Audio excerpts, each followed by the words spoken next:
আমরা এখন দেখব যে কিভাবে পিএসপি স্ক্রিপ্টের সাহায্যে কোনো ডেটাবেজ এবং টেবিল দুটোই একসাথে করা যায়। দুটি একসাথে করার জন্য আমরা লক্ষ্য করুন যে আমরা এই পূর্বের লেসনে দেখেছি যে স্ক্রিপ্টের সাহায্যে কীভাবে কোনো ডেটাবেস ক্রিয়েট করতে হয়। তো ডেটাবেস ক্রিয়েট করার সাথে যদি আমরা টেবিল তৈরি করার একটা স্ক্রিপ্ট জুড়ে দিই অ্যাকচুয়ালি তবেই একটি টেবিল আমরা পেতে পারি ডাটাবেজের আন্ডারে। তো এই স্ক্রিপ্টটি লক্ষ্য করুন, এখানে মূলত আগেও এটি ছিল, অর্থাৎ কানেক্ট মাইস্কুলের সাথে কানেক্ট করার যে কোডিং সেটি হচ্ছে এটি। এরপরে ডাটাবেস তৈরির জন্য পরবর্তী এটিও আমরা এর আগে দেখেছি। এখানে এরপরে রয়েছে টেবিল তৈরির জন্য যে কোডিংটু, সেটি হচ্ছে মূলত এতটুকুন। এখানে মূলত এটি কোনো কোডিং নয়, এটি বোঝার জন্য আমরা এখানে দিয়েছি। তো টেবিল তৈরির কোডিংটি আমরা যদি একটু লক্ষ্য করি যে MySQL select db multimedia dollar কন দ্যাট মিনস কানেক্ট। তো এখানে অ্যাকচুয়ালি প্রথমেই আমাদের এই স্ক্রিপ্ট দিয়ে আমাদের মূল যে ডাটাবেজের আন্ডারে আমরা টেবিল ক্রিয়েট করতে চাই সেই ডাটাবেজের নাম দিয়ে এই কোডটি লিখতে হবে, যেহেতু আমরা এই ডাটাবেজের আন্ডারে একটি টেবিল ক্রিয়েট করতে চাই। এই কোডিংটি দিয়ে মূলত আমরা যে কোনো যেই ডাটাবেজে আমরা টেবিল করতে চাই সেটির জন্য এই কোডটা দিতে হবে। অ্যান্ড সেকেন্ড হচ্ছে যে দেখুন SQL $SQL create table employee, অর্থাৎ আমি এই কমান্ডটি লিখে আমি যে নামে টেবিলটি করতে চাই সেই নামটি এখানে দিতে হবে। আমরা এমপ্লয়ি নামে একটি টেবিল করতে চাই মাল্টিমিডিয়া আন্ডারে, সো আমরা এখানে এমপ্লয়ি টেবিলটি দিচ্ছি। এরপরে আমরা খুব সহজ বিষয়টি দেখুন, এখানে ফার্স্ট নেম ভার্চার 15, অর্থাৎ আমাদের ফিল্ড নেমটি এখানে লিখতে হবে এবং তার ফিল্ড টাইপটি হচ্ছে ভার্চার এবং তার লেংথ 15। আমরা পূর্বে দেখেছি ম্যানুয়ালি যখন আমরা MySQL ডাটাবেস তৈরি করেছিলাম তখন এগুলি বাই ডিফল্ট ছিল, শুধু আমরা ডিফাইন করে দিয়েছি আর ফিল্ড নেমে আমরা ফার্স্ট নেম লিখে দিয়েছিলাম।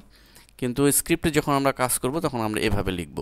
এবং পরবর্তী ফিল্ডটি হচ্ছে লাস্ট নেম এবং তার টাইপ হচ্ছে ভার্চার এবং লেংথ 15, এজ পরের ফিল্ড এবং ইন্টিজার যেহেতু নিউমেরিক।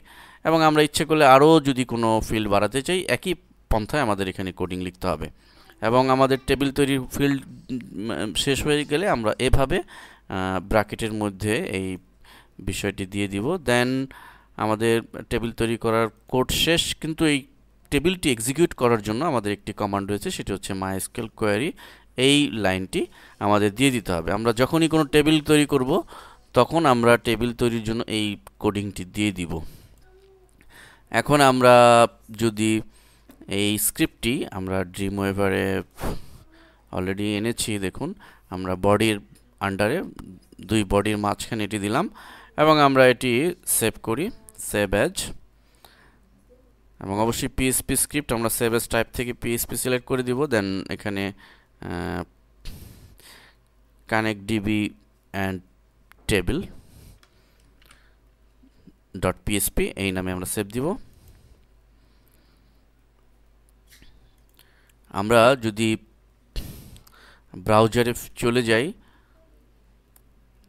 আমরা এখানে আমাদের লোকাল হোস্ট ফরিদ, যেহেতু ফরিদ ফোল্ডারে আমরা এটি সেভ দিয়েছিলাম, আমরা এখানে লক্ষ্য করুন connect DB and table PSP এই ফাইলটি, এটি মূলত এটি ক্লিক করছি ডাটাবেস ক্রিয়েটেড, অর্থাৎ সাকসেসফুলি এটি ডাটাবেস তৈরি করেছে এবং টেবিল তৈরি করেছে। অ্যাকচুয়ালি ডাটাবেস এবং টেবিল একসাথে তৈরি হয়েছে কিনা আমরা এটি দেখার জন্য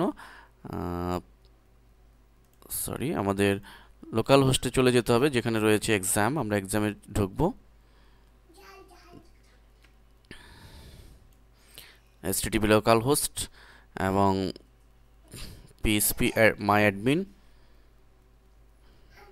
এখানে আমরা ডাটাবেসের আন্ডারে চলে যাব এবং আমরা নাম দিয়েছিলাম মাল্টিমিডিয়া। লক্ষ্য করুন অলরেডি মাল্টিমিডিয়া নামে একটি ডাটাবেস তৈরি হয়েছে, আমরা এখানে দেখতে পাচ্ছি। এবং মাল্টিমিডিয়া এর আন্ডারে এমপ্লয়ি নামে একটি টেবিল ক্রিয়েট হয়েছে লক্ষ্য করছি, এবং অলরেডি আমরা যে সমস্ত ফিল্ড দিয়েছিলাম first name, last name, age, তো তৈরি হয়েছে। তো এই হচ্ছে আমরা পিএসপি স্ক্রিপ্টের মাধ্যমে একটি ডাটাবেজ এবং টেবিল একই সাথে করলাম। তো আপনাদের হয়তো প্রশ্ন জাগতে পারে যে আমরা ম্যানুয়ালি তো ইজিলি ডাটাবেজ এবং টেবিল করতে পারি পিএসপি অ্যাডমিনের সাহায্যে, কিন্তু তাহলে আমরা স্ক্রিপ্টের এই ঝামেলায় কেন যাব? তো এখানে এটার অ্যান্সার হচ্ছে যারা অ্যাকচুয়ালি প্রফেশনালি কাজ করতে যান তাদের অনেক এরর হ্যান্ডেল করতে হয়, অনেক অ্যাডভান্স বিষয় নিয়ে কাজ করতে হয়। তো সেক্ষেত্রে আসলে এই কোডিংটি তখন প্রয়োজন হয়ে পড়ে। নর্মালি বেসিক লেভেলের কাজ করার ক্ষেত্রে বা ম্যানুয়াল কোনো ডিনামিক ওয়েবসাইট করার ক্ষেত্রে, বেসিক ডিনামিক্স ওয়েবসাইট তৈরির ক্ষেত্রে হয়তো এগুলোই যথেষ্ট।